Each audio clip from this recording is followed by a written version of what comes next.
The hundreds of plants on this deck indicate that someone has a green thumb. But it isn't just any kind of plant this gardener is interested in. Marianne Duggan has a passion for growing cactus plants. It all began when she was given her first cactus at only 5 years old. And that's when I started.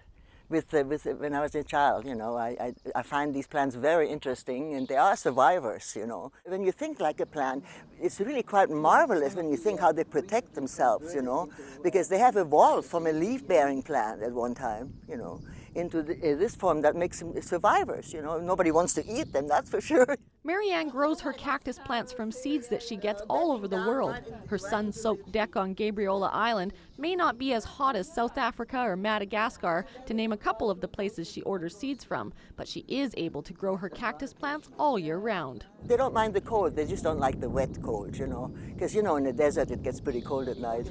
And you just have to put them under a roof, to protect them from the rain. And that's all, it never gets that cold here.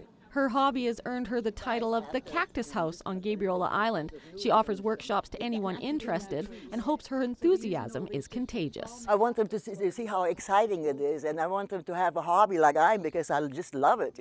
I know people are always looking for something to do, and this is perfect. They can make you enthusiastic, passionate about it. This is so interesting. You can do so many things with them. You can, crossbreed them. They all have their own personality.